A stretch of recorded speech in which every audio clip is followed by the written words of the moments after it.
ቅዱሳን የጌታ ጸጋና ሰላም ይብዛላችሁ። ክብር ለእግዚአብሔር ይሁን። ከጌታችን ከመድኃኒታችን ከኢየሱስ ክርስቶስ ዳግም ምጽአት ዳግም መምጣት ጋር በተገናኘ ጉዳይ አንዳንድ ነጥቦች ለመናገር እፈልጋለሁ። ምንድነው ካላችሁ ነጥቦቹ ከጌታ ዳግም ምጽአት ወይም ደግሞ የኢየሱስ ክርስቶስ ሁለተኛ ጊዜ መምጣት ጋር በተያያዘ ጉዳዮች አንደኛ ቅዱሳን ማድረግ ያለባቸው ነገር እነግራችኋለሁ። ሁለተኛ ደግሞ ቅዱሳን ማወቅ ያለባቸው መረዳት ያለባቸው ነገር ነጥቦች ምን እንደሆኑ ዛሬ አብረን እናያለን ማለት ነው። ቅድም እንደነገርኳችሁ ማድረግ ያለባቸው ነገር ቢኖር የመጀመሪያ ባሉበት ቦታ ወይም ደግሞ ባሉበት ቤተክርስቲያን መቆየት፣ ከእግዚአብሔር ፊት ብዙ ጊዜ መቆየት፣ ባሉበት ቤተክርስቲያን ከቅዱሳን ጋር ጸንቶ መቆም እንዳለባቸው ላሳስባችሁ እወዳለሁ። ይሄ ማድረግ ያለባችሁ መጀመሪያው ጸንታችሁ ባላችሁበት ቤተክርስቲያን መቆየት አለባችሁ ብዬ ነው ማስበው። ሁለተኛ ደግሞ ማድረግ ያለባችሁ ነገር መዘጋጀት ነው። ከተለያየ አይነት ክፋት፣ ከተለያየ አይነት ኃጢአት ንስሐ በመግባት እግዚአብሔር ምንድነው እየፈለገ ያለው ካላችሁት ንስሐ የሚገባ ሰው፣ ኃጢአቱን የሚናዘዝን ሰው እየፈለገ ነው እግዚአብሔር። ስለዚህ ንስሐ እየገባችሁ ከኃጢአታችሁ ሁሉ እየታጠባችሁ ጌታን እንድትጠብቁ እነግራችኋለሁ። መዘጋጀት ይኖርባችኋል ማለት ነው ባጭሩ። እና ሁለተኛ ደረጃ ደግሞ ማወቅ እና መረዳት ያለባችሁ ነጥቦች ምንድናቸው? መጽሐፍ እንደምናገር ተጠንቀቁ ይላል። የማስጠንቀቃ መልእክት ጌታ ይነግራችኋል። ተጠንቀቁ ብሎ ማንም እንዳያስታችሁ ብሎ እንዲጠነቀቁ ጌታ ያሳስባችኋል። ከምንድን ነው የምትጠነቀቁ?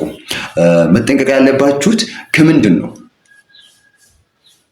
መጠንቀቅ ያለባችሁ አንደኛ ከሐሰተኛ አስተማሪዎች፣ ከሐሰተኛ ነቢያት፣ ከሐሰተኛ አገልጋዮች።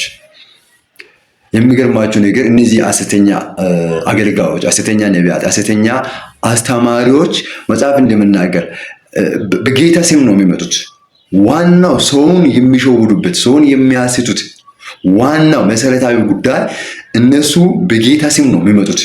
አሁን በክርስቶስ ስም የሚመጡትን አገልጋዮች አልቀበልም ማለት አትችልም እና በጌታ ስም ይመጣል። በጌታ ስም መምጣታቸው ደግሞ ሰዎችን ለማታለል፣ ሰዎችን ለማሳሳት ነው። በጌታ በክርስቶስ ስም ይመጣሉና እነኚህ የሚመጡ ሰዎች ሐሰተኛ አገልጋዮች ናቸው እና መጠንቀቅ ያለባችሁ ከነኚህ ሰዎች ናቸው። ተጠንቀቁ ብሎ ጌታ የምነግራችሁ።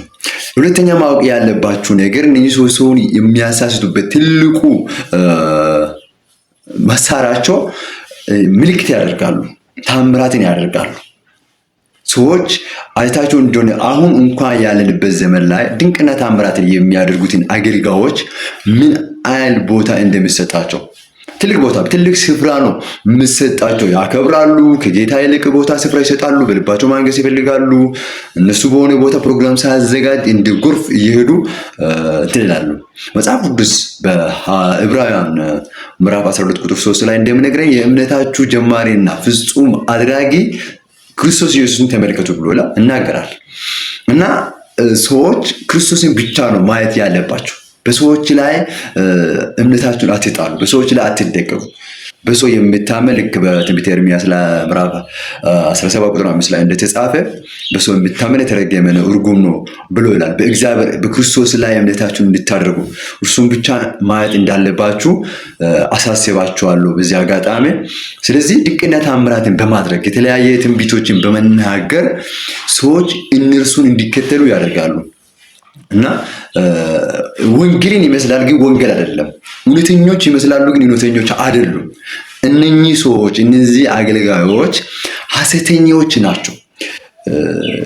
ምናልባት ድንቅና ተአምራት ስላደረጉ ወይም ደግሞ በጌታ ስም መምጣታቸው እውነተኛ ናችሁ ብላችሁ እንዳትቀበሉ ያ ማወቅ ይኖርባችኋል ማለት ነው። ሌላ ደግሞ ማወቅ ያለባችሁ መሰረታዊ የሆነ ነጥብ አለመፍራት ነው። አስደንግጡ።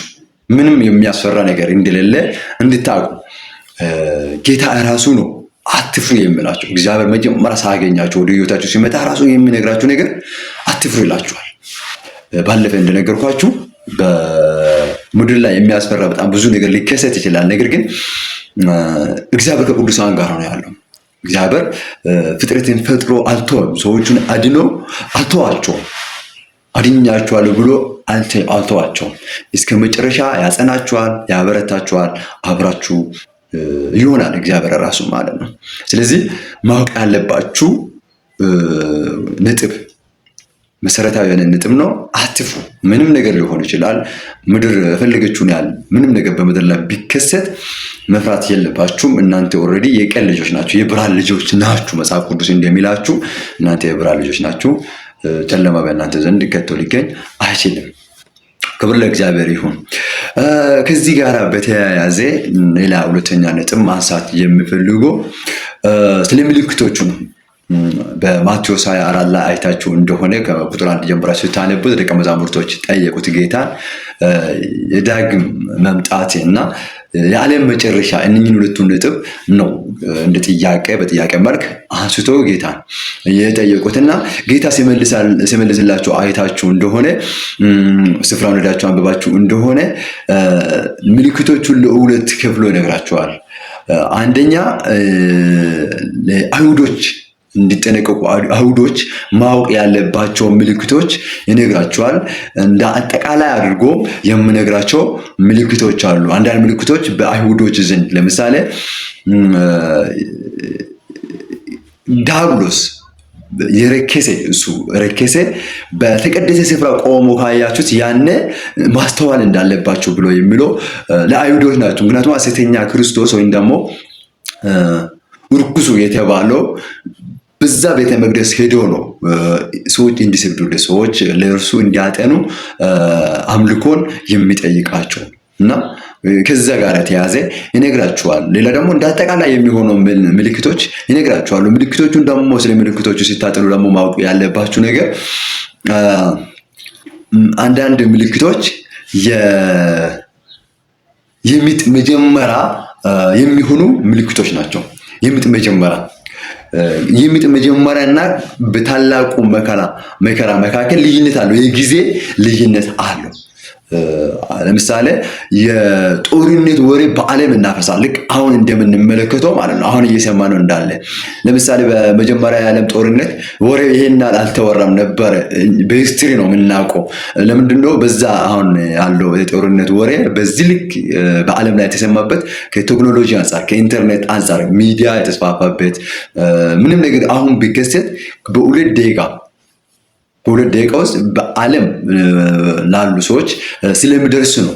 እና ይሄ ምልክት የሚጡ መጀመሪያ ተብሎ ነው በመጽሐፍ ቅዱስ ጌታ ሲናገር የምንረዳው የምናውቀው እንደዛ ነው የምናስተውለው። እና የሚጡ መጀመሪያ የሚሆኑ ምልክቶች አሉ። በሰባቱ ዓመት ታላቁ መከራ ብሎ መጽሐፍ ቅዱስ አቻ የሌለው ከዛም በፊት እና ከዛም በኋላ በዓለም ላይ የማይከሰት ብሎ ታላቁ መከራ ሁኔታ እና ምልክቶችን ጌታ ሲናገር እናያለን።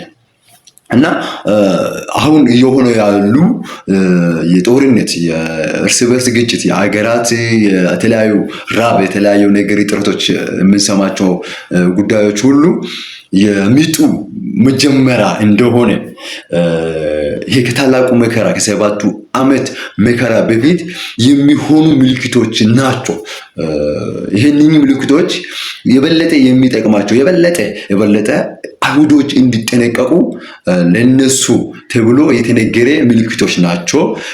እኛም በዓለም ያለነው እስከምንወሰድ ድረስ ማወቅ ያለብን ነጥቦች እንደሆኑ መጽሐፍ ቅዱስ ስታነቡ ልትረዱ ትችላላችሁ ማለት ነው። ሌላኛ ደግሞ ከዚህ ጋር በተያያዘ መጽሐፍ ቅዱስ ስለ ጌታ ስለ ኢየሱስ ክርስቶስ ዳግም ምጽአት ሲናገር አንዳንድ ሰዎች አስተማሪዎች እንደሚሉት ምናልባት በነጩ ፈረስ የተቀመጠው በእጁ ቀስት የያዘው ብሎ ጌታ ከሰባቱ ማተቦች የመጀመሪያውን ማተብ ሲፈታ ነጭ ፈረስ ወደ ዓለም ወጣ ብሎ የምናገረውን እሱም ክርስቶስ ነው፣ እውነተኛ የእግዚአብሔር ልጅ የሆነው ክርስቶስ ነው ብሎ የሚሉ አንዳንድ ሰዎች አሉ። እና ማወቅ ያለባቸው ነገር እሱ እውነተኛ የእግዚአብሔር ልጅ የሆነው ክርስቶስ እንዳልሆነ መረዳት አለባችሁ። እና ያን ለማወቅ ደግሞ በጣም ይጠቅማቸዋል ብዬ ሊነግራቸው የምችለው አንድ ነገር ቢኖር በነጩ ፈረስ ላይ የተቀመጠው መጀመሪያው ማተም ሲፈታ በነጩ ፈረስ ላይ የተቀመጠ እሱ የእግዚአብሔር ልጅ የሆነው ክርስቶስ እንዳልሆነ የምትረዱት አንዱ ጌታችን ክርስቶስ ኢየሱስ የሚመጣው ከታላቁ መከራ ከ7 ዓመት ታላቅ መከራ በኋላ ነው እንጂ መጀመሪያ አይደለም የሚመጣው። ይሄ ሐሰተኛ ክርስቶስ ነው ማወቅ አለባችሁ። ትልቁ ነጥብ በነጩ ፈረስ ላይ የተቀመጠው በእጁ ቀስት የያዘው እርሱ ሐሰተኛ ክርስቶስ ነው እንጂ እውነተኛ ክርስቶስ አይደለም። ሁለተኛ ነጥብ ደግሞ የሚታወቁበት መንገድ የእውነተኛው ክርስቶስ ማንነት በመጽሐፍ ቅዱስ በሙላት ነው የተገለጠ። በራዕይ ምዕራፍ 19 ላይ አይ ቲንክ እንደዛ ሄዳችሁ ካያችሁት ስለ ጌታ መምጣት ወይም ደግሞ ስለ ኢየሱስ ክርስቶስ ማንነት የእግዚአብሔር ልጅ የሆነው እውነተኛ ክርስቶስ ማንነቱን በሙላት መጽሐፍ ቅዱስ ይገልጻል። በሙላት ነጭ ፈረስ ላይ የተቀመጠ አየሁ፣ ታማኝና እውነተኛ የሚል ጽሑፍ ተጽፎበት አየሁ ብሎ እናገራልና ከዛ ቀጥሎ ሲናገር ሰምታችሁ በጽድቅ የሚፈርድ የሚዋጋ ዓይኖቹ የእሳት ነበልባል የሆኑ ከዛ ቀጥሎ ካነበባችሁ አይታችሁ እንደሆነ ልብሱ በደም የተነከረ ይላል። ስሙም የእግዚአብሔር ቃል ብሎ የጌታችንን የኢየሱስ ክርስቶስን ማንነት በሙላት ይገልጣልና መጀመሪያ የሚመጣው እሱ ፌክ እንደሆነ የምታውቁት ሁለተኛ ነጥብ ይሄ ነው። እና ጌታችን የሚመጣው ከታላቁ መከራ በኋላ እንደሆነ መረዳት ይኖርባቸዋል። እና ጌታ ምልክቶችን ሲናገር አይታችሁ እንደሆነ የጦርነት ወሬ፣ ሰዎች እርስ በርስ ሲጋጩ፣ ጥላቻ በምድር ላይ ክፋት ስለሚበዛ የሰው ፍቅር እየቀዘቀዘ ይመጣል ብሎ ምልክቶችን ከተናገረ በኋላ እንደዚህ የሚል ቃል አለ። ያም ሆኖ መጨረሻ ጓና ነው። ምክንያቱም ማቴቦቹ መፈታት አለባቸው። የመለከት ፍርድ መፈጸም አለባቸው። ያ ሁሉ 7 ዓመት መከራ ከተፈጸመ በኋላ ነው ጌታችን ኢየሱስ ክርስቶስ በክብር የሚመጣው። እና ሌላ ነጥብ ደግሞ ማወቅ አለባችሁ ከዳግም ምጽአት ከጌታችን ከኢየሱስ ክርስቶስ ዳግም ምጽአት ጋር በተገናኘ እኛን የሚያስደነግጠን ነገር የለም። ምክንያቱም እግዚአብሔር የሰጠንን ተስፋ ሊፈጽምልን ነው የሚመጣ እና ደስ ሊላችሁ ይገባል። ሐሴት ልታደርጉ ልታመሰግኑ ይገባል። ለዛ ነው የጌታችንን የዳግም ምጽአት በተስፋ በደስታ ተሞልተን ምን ጠብቆ ማለት ነው። ክብር ለእግዚአብሔር ይሁን። ከዚህ ጋር በተገናኘ ማወቅ ያለባችሁ ጉዳይ ቢኖር የጌታ የኢየሱስ ክርስቶስ ዳግም ምጽአት በሁለት እይታ የተካፈለ ነው። ምን ማለት ነው? የሚመጣላቸው አለ፣ የሚመጣባቸውም አሉ። ማወቅ ያለባችሁ ጉዳይ ቢኖር ጌታ ኢየሱስ ክርስቶስ የሚመጣላቸው እነማን ናቸው ካላችሁኝ፣ በእርሱ ያመኑት በስሙ አምኖ ለዳኑት የእግዚአብሔር ጽድቅ ለሆኑት ለነሱ ነው ተስፋ የሰጠ ሊወስዳችሁ ይመጣሉ ብሎ የክብር ተስፋ የሆነው እሱ ራሱ ቃል የገባው ተስፋውን ሊፈጽምልን በእርሱ ላመን ነው ለእኛ ይመጣልናል። ክብር ለእግዚአብሔር ይሁን። ይሄ እጅግ ደስ የሚያሰኝ ሁልጊዜ በትጋት ደስ እያለን በደስታ እየተሞላን እግዚአብሔርን እያመሰገንበት የምንጠብቀው የክብር ተስፋችን ነው። እና ታዲያ እነማን ላይ ነው የሚመጣባቸው ብላችሁ ካላችሁኝ፣ ላልተቀበሉት በስሙ ላላመኑት ጌታ ኢየሱስ ክርስቶስን የግል አዳኝ አድርጎ ላልተቀበሉት በእነርሱ ላይ ይመጣባቸዋልና በዚህ አጋጣሚ ይህን ድምፅን እየሰማችሁ ያላችሁ ለእናንተ መልእክት አለኝ። የህይወታችሁ ጌታ ክርስቶስ ነው። የነፍሳችሁ ፈጣሪ ክርስቶስ ኢየሱስ ነው። ነፍሳችሁ የምትፈልገው ፈጣሪያችሁ ነው። ስለዚህ ነገ ከሞት በኋላ ዳግም ዕድል የሚባለው ነገር የለም። እና ማወቅ ያለባችሁ ቀኑ ሳይደርስ ያ የተባለው የእግዚአብሔር ቁጣ ቀን ሳይደርስ ጌታ ኢየሱስ ክርስቶስን የግል አዳኝ አድርጋችሁ እንድትቀበሉ መጽሐፍ ቅዱስ እንደሚል እሱ ስለ ኃጢአተኞች አልፎ ተሰጠ ጻድቅ አድርጎ ላቀርበ ከሙታንም እንደተነሳ የጌታ የክርስቶስ ወንጌል ይሄን ነው የሚያበስርልን፣ ይሄን ነው መነግረን። የምስራቹ ቃል ማወቅ አለባችሁ። እንደውም ትልቁ ነገር የመስቀሉ ቃል ታሪክ አይደለም። it is a good news, it's not a good story. ጉድ ኒውስ ነው። የምስራች ቃል ነው። ዛሬ ይሄን የምስራች ቃል እየሰማችሁ ያላችሁ እንደውም እናንተ በጣም እድለኞች ናችሁ። በዓለም ላይ በጣም ብዙ ስፍራ ወጣቶች፣ አባቶች፣ እናቶች ወንጌልን እየሰበኩ ነው ያሉ። እየሰማችሁ ከሆነ ሰዎች መንገድ ላይ በተለያየ ስፍራ ገበያ፣ ከተማ፣ ገጠር የትም ቦታ ወንጌል እየሰበኩ ከሰማችሁት እናንተ በጣም እድለኞች ናችሁ። በእግዚአብሔር ዘንድ እጅግ የተወደዳችሁ ናችሁና ጌታ ኢየሱስ ክርስቶስ እድል እየሰጣችሁ ነው። ሰዎች እንዲድኑ ነው ጌታ በትዕግስት እየጠበቃችሁ ያለውና በእርሱ የሚያምን የዘላለም ሕይወት እንዲኖረው ማንም እንዲጠፋ የእግዚአብሔር ፍቃድ አይደለም። የእግዚአብሔር ፍቃድ ሰዎች ሁሉ እንዲድኑ ነው። ዓለምን በክርስቶስ ለመጠቅለል ስለሆነ በዚህ አጋጣሚ ቀኑ ሳይደርስባችሁ እንደ ሌባ ጌታ ሳይመጣባችሁ ጌታ ኢየሱስ ክርስቶስን መልእክት ጸጋውን እንድትካፈሉ የዘላለም ሕይወት እንድትቀበሉ ጌታችን ኢየሱስ ክርስቶስን አምናችሁ ለዘላለም ሕይወት እንድትበቁ ላሳስባችሁ ይወዳለሁ። ሌላኛው ደግሞ ሶስተኛ ነጥብ ማንሳት የሚወደው ምንድነው ካላችሁት የማይታወቁ ሁለት ነገሮች አሉ። አንደኛ ንጥቀት መቼ እንደሚሆን ቀኑን አናውቅም። ይሄ እንደዚህ አይነት ቀን ይሆናል፣ በዚህ ጊዜ ይሆናል የሚባል ታሪክ መጽሐፍ ቅዱስ የለም። ንጥቀት ጀስት እንደ ድንገት ነው የሚሆነው። ልክ አሁን እያወራ ነው፣ አሁን ሊወሰድ ይችላል። ንጥቀት በየትኛውም ጊዜ ሀፕን ላደርግ ይችላል፣ ሊከሰት ይችላል፣ ሊሆን ይችላል።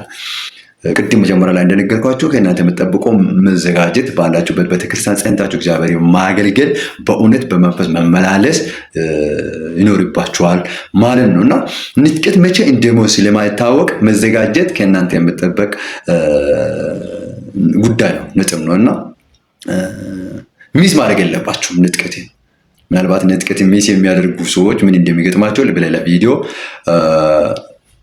ልናወራ እንችላለን። ነገር ግን ንጥቀት እንዳያመልጣችሁ። ንጥቀት የሚሆነው በድንገት ነው፣ ቅጽበታዊ ጉዳይ ነው። ስለዚህ ከእናንተ የምትጠብቀው መዘጋጀት ነው። ክብር ለእግዚአብሔር ይሁን። ሌላኛ ደግሞ የጌታ የኢየሱስ ክርስቶስ የሚመጣበት ቀኑ አይታወቅም። ባለመታወቁ ደግሞ አያስፈራም፣ አያስደነግጥም። ቀኑን አላወቅኩም እና ብለህ የምትጨነቅበት ምንም ነገር የለውም። ምክንያቱም ቀኑ እንደ ሌባ የሚመጣባቸው አሉ እንጂ በቅዱሳን ላይ እንደ ሌባ አይመጣባቸውም። እናንተ የቀን ልጆች ናችሁ፣ የብርሃን ልጆች ናቸው። ስለዚህ ጌታን እያከበራችሁ እያመሰገናችሁ ነው መመላለስ ያለባችሁ። ጌታ ኢየሱስ ክርስቶስ አብዝቶ ዘመናችሁን ይባርክ። ወንጌልን እየሰበካችሁ ያላችሁ ወጣቶች፣ እናቶች፣ አባቶች፣ ቤተክርስቲያን አገልጋዮች፣ ወንጌላውያን የሆናችሁ ለእናንተ ደግሞ ማለት የሚፈልገው አንድ ነጥብ ብቻ ነው። ቀጥሉበት፣ ጸንታችሁ ቁሙ። እግዚአብሔር አምላክ በእናንተ አልፎ ይሽራል፣ ትውልድን ያስመልጣል። በቤተክርስቲያን ያላችሁ የቤተክርስቲያን ሽማግሌዎች፣ ፓስተሮች፣ ሐዋርያት፣ ነቢያት፣ ወንጌላውያን ሁላችሁም ከዚህ በፊት ከነበረው ልክ እቅድ ያወጣችሁ የጌታ የኢየሱስ ክርስቶስ ወንጌል እንድትሰብኩ እንድታገለግሉ የጌታ ፍቃድ ለመፈጸም እንድትተጉ ላሳስባችሁ እወዳለሁ። ጌታ አምላክ አብዝታችሁ ይባርክ። ሰላም ሁኑ።